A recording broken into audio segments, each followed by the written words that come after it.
Okay, several people asked me about doing a video review for Chapter 4, and so I'm going to take a few minutes today and do that. Chapter 4 really only has two sections. The first is about probability distributions, and the second is about binomial distributions. So let me say that what a probability distribution is it's just a small table that includes all values of the random variable. And that's just a generalized phrase that really means all values that some specific random variable can take. So in this little table that I've put together, it's the number of TVs in a home, okay? Now we know that the lowest possible value is a 0, no TVs in the home. And then I have a specific probability for 1 TV in the home, 2 TVs in the home, 3 TVs in the home, and then I've collected 4 or more, so 4 or any number larger than 4 in one category. And then you see to the right, you have a column of the probabilities for each of those things. And what you have to think is that this data was gathered by using what I like to call a relative frequency method. And I believe your book occasionally calls empirical frequency. In either case, what we're talking about is probabilities that are inferred from gathering a lot of data. So they're driven by a repeated experiment. You could think maybe they called 1,500 people and asked them how many TVs are in your home. And so these are the probability values that were gathered from that. Now, in order to be a probability distribution, you have to have the following characteristics. Number one, this list to the left must include all possible values of the random variable. But we will generally assume that that must be true. And then number two, each of the probabilities must be between 0 and 1, inclusive.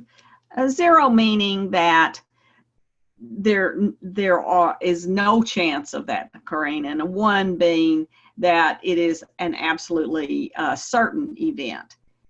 But generally, we mean that these are going to be positive decimal or fractional numbers that are between a 0 and a 1. And here you see that all of them are.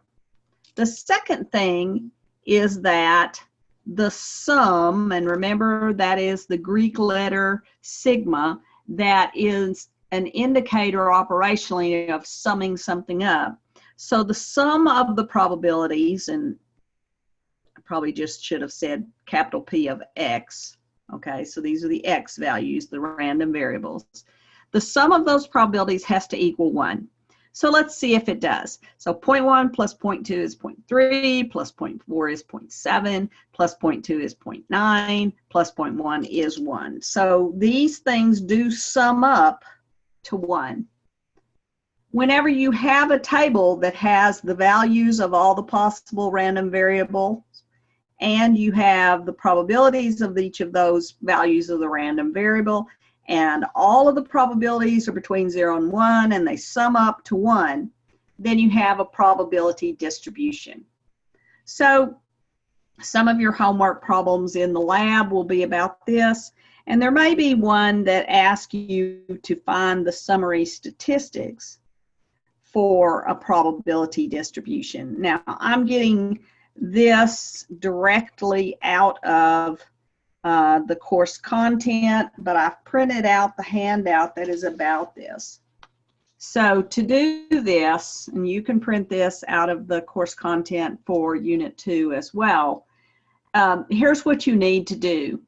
Inside StatCrunch, you put down in one column all the values of the random variable. Now, I've actually put the title X here. That's traditionally the name we give, the placeholder name for values of the random variable. And then I have a column that is P parentheses X, that is the probability of each of those values of X. And then I've put probabilities down for them. And notice if you add these up, they add up to 1, and all of them are between 0 and 1. So that is a probability distribution. To find the statistics for that probability distribution, you go to StatCrunch, and it would be stats, and then calculators, and then go down to the one that says custom. Okay? When you click that, a custom calculator window will come up. And what you want to do is, where it says values in, you put whatever column the random variable values are in.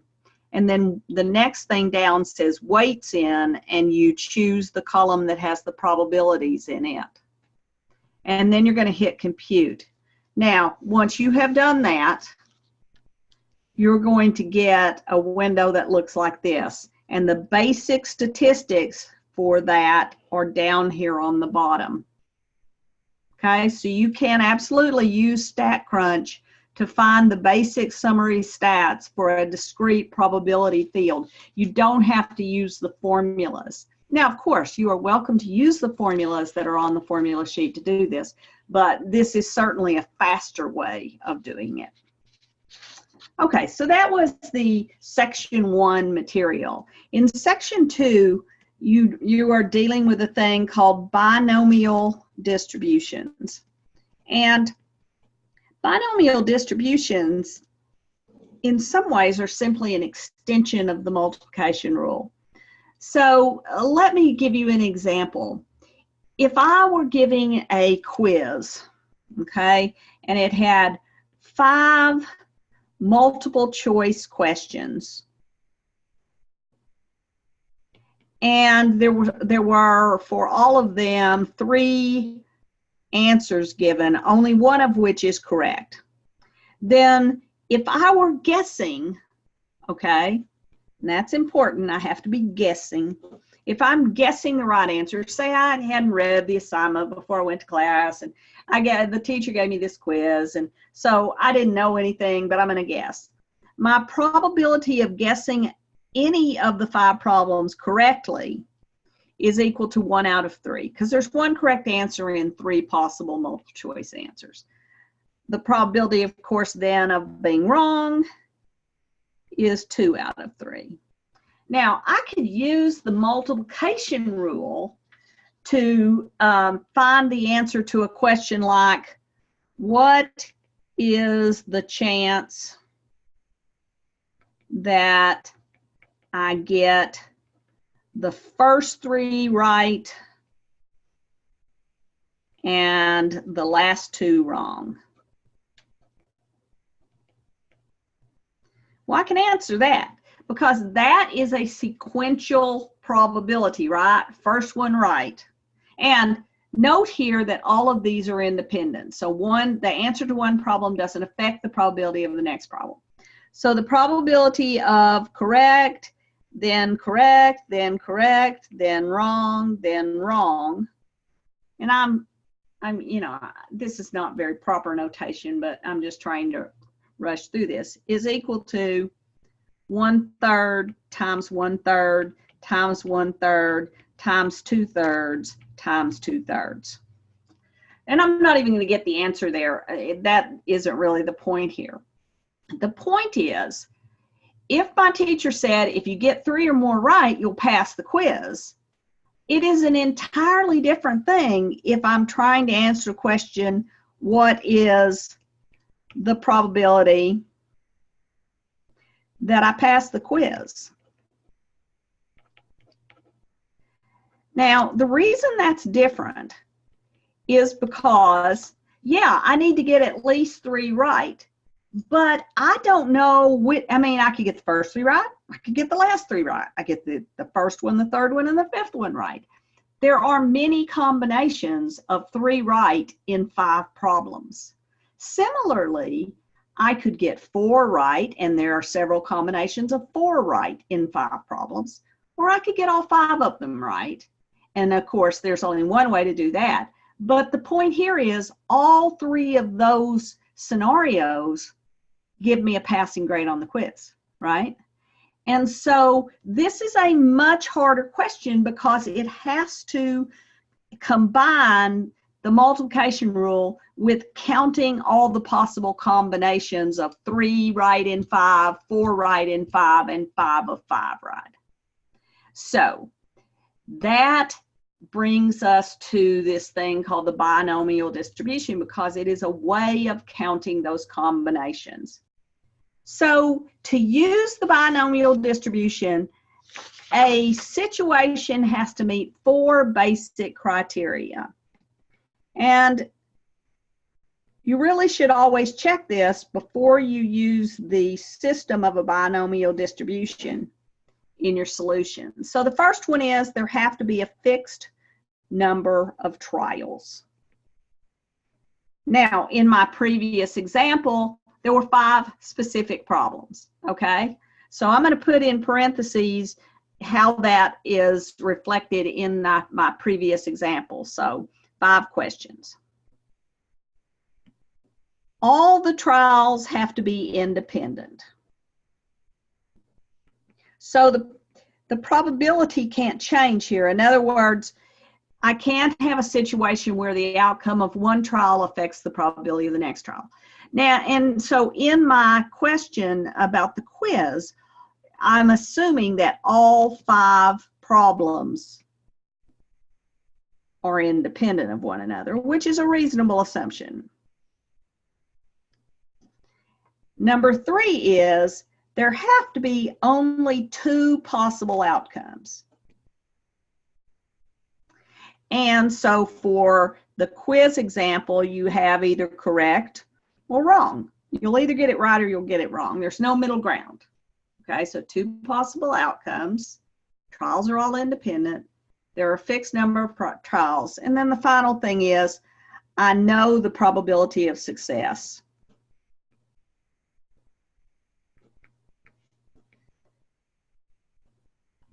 And it doesn't change. So the probability here in my quiz example of getting something right, which is success, is equal to 1/3. Okay, and it doesn't change because all 5 problems have 3 answers of which only 1 is correct. Now, what if I'd given a quiz where I had 3 multiple choice problems and then true false? Well, that would not be binomial, because the probability of being correct in the 3 multiple choice questions would be 1/3, but the probability of getting a true false correct is 1/2. Okay, so if the type of problem changed in the middle of the quiz, then this thing would not hold up, because the probability of success would be changing, and so you couldn't use a binomial distribution for it. Okay, but in general, you can use a binomial distribution for a whole lot of things, all right? So I could actually use a binomial distribution to determine the answer to that quiz. And I'm going to come back to that, but I'm going to show you again, a worksheet which is in the course content for Chapter 4. And it's a way of looking at calculating a binomial probability from the calculator and then also from StatCrunch. I'm going to show you these 2 things, and then I'm going to go back to my quiz problem and answer the question I posed of what's the chance of me passing the quiz. Okay, so let's look at using the calculator for this and consider this problem. How probable is it that I would guess 6 correct answers on a true-false quiz with 8 problems? Okay, so again, is this binomial? You should always ask yourself, could this be binomial? Well, it's true-false, so I know the probability of being correct, if I'm guessing, is 1/2. There are a fixed number of trials because there's 8 problems. They're all independent. Well, they should be. That's a reasonable assumption. And there are only 2 possible outcomes. Yeah, I'll either guess correctly or I'll guess wrong. Full stop. Okay, so on the calculator, what I'm going to use is the binomial probability distribution in the, it says bars menu, okay? So I'm going to show you my calculator. See this button? It's bars. All right, so I'm going to turn my calculator on, clear the screen, and then I'm going to go to the binomial distribution. And so I'm going to hit the second key, the bars key, and then I'm going to go down to where it says Binom PDF. There it is. Okay. Now, I think I have the new operating system here, but in filling out the binomial PDF, you need to know three things. You have to know N, so what's the size of, how many questions are there, and so, or how many trials, and so that's 8. You have to know P, the probability of success, and so here that is 1/2 because it's true, false. And you have to know the value of the random variable for which you ask the question. And here I ask, what is the likelihood of guessing 6 correct answers on a quiz with 8 problems? And so now in this case it's 6. So I'm going to go down here and I'm going to hit the enter button. And yeah, I do have the new operating system. I'm going to tell you how to do this with the old operating system in a second. So it actually, this is alphabetical order, okay? And so the first one, number of trials is 8. Probability is 1/2, so 0.5. The X value I care about is 6. And then I'm going to go down and it says paste. Now when I paste that, notice that it says Binom PDF, starts the parentheses, and then it has 8, 0.5, 6, closes the parentheses. That is exactly what you would have to type in if you have the old operating system, okay? So you would type it in exactly like that, which I hope you can see pretty clearly. Okay, now I'm going to hit enter. That's my probability, okay? So here on this sheet, I've gone through all of that, okay? And it says fill in the parentheses NPX in that order, and you need commas between them, as I've shown here. Now that's really good if you want to calculate a specific value of X.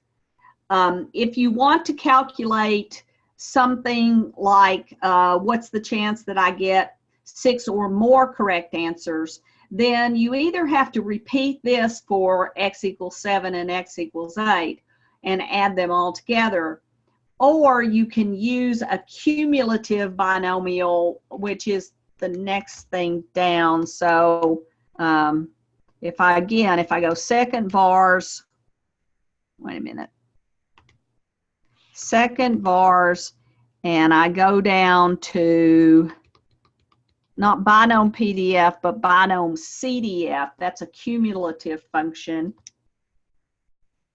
And then I'm going to put in the same value. Then it takes the X value to be, this is the one I want to start at, and then I want to know any that are higher than that, okay? But I usually don't use the calculator to do them if it is cumulative, because it's easier to use StatCrunch for that. So the instructions down below are the instructions for using StatCrunch to determine binomial probabilities. So here, in this example, it says that when you choose stat, then calculator, then binomial, it brings up a box that allows you to define the sample size or number of trials in the probability and the X value or range of values. Once these are defined, you press compute and it gives you the computations. The example that is shown here is for finding the binomial probability of size 10 when P, the probability is 0.475, and I'm computing the exact probability for X equals 0. Now, if you look at this drop-down menu right here also includes X greater than, X less than, X greater than or equal to, and X less than or equal to. Because the one thing that people often have trouble with in Chapter 4, they learn to do this on the calculator or StatCrunch. They learn to, find the summary stats for the tables. But then their issue turns out to be phrases. Okay? So let's talk a little bit about phrases using this TV example.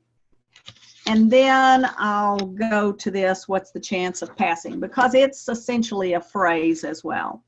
So if I have a probability distribution, and I'm going to erase this sum here, but if I have a probability distribution and I want to know the probability of someone having exactly 0 in the home, and I got the table, then all I have to read is that probability for that specific value of the random variable. So here that's 0.1. Okay? But what if I wanted to know what is the probability that someone will have at least 2 TVs in their house? Now you need to think about whether the phrase at least includes the 2 or does not. And I'm going to argue that if you have trouble with this, the easiest way to think of it is in terms of money, because we're really good with money. So what if, your grandma said to you, if you'd go pick that up at the store for me, I'll give you at least $2, right? Well, she can't give you less than $2, right? It includes 2, but it might be a value that's more than 2. So really what this means is the probability of a value of the random variable that is greater than or equal to 2. Now, if you're doing it from a table, that means you would have to add the probability of exactly 2 to the probability of exactly 3 to the probability of 4 or more. So in this case, that would be 0.4 plus 0.2 plus 0.1, and that ends up at 0.7. So there's a 70% chance that when you ask somebody, they're going to have at least 2 and maybe more TVs in their home. But what if it said probability of no more than 3? Well, what does that include? Okay? So if somebody said to me, I'll pay you no more than $3 to go do some task for them, I know that I might get at the upper side $3, but it could be a value that is less than $3. So that phrase translates into a value of the random variable that is less than or equal to 3. So in this case, that would be probability of 0 plus probability of 1 plus probability of 2 plus probability of 3. And that actually adds up to 0.9. I'm not going to write it all out for you. Okay, so you need to develop a way of understanding these phrases because they come up with both by the probability distribution tables, but also with binomial probabilities. Okay, so let's go back and think again about this question of what's the probability that I pass the quiz. All right, so the probability of passing the quiz, and I know I need at least 3 out of the 5 right to pass the quiz, is the same as the probability of the value of the random variable, in other words, the number that I get right, being greater than or equal to 3. And that is something that I can do on StatCrunch.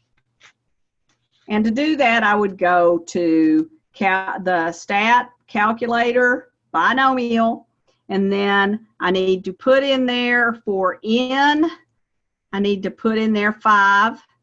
For p, I need to put in there, what was it? Was it true false? No, it's multiple choice with 3 answers. 1/3, okay, which they'll make you put in as a decimal number, okay? So put down something like 4 3s. And then down here in this line, I need to put x greater than or equal to 3, and then hit compute. Now, I'm not going to go to StatCrunch because it's cumbersome for me to show you it on StatCrunch live. I have to change share screens and stuff, and it's not hard to do. But these are the basic ideas. in chapter 4. And I hope that when I post this, this will help you with the homework assignment due tomorrow.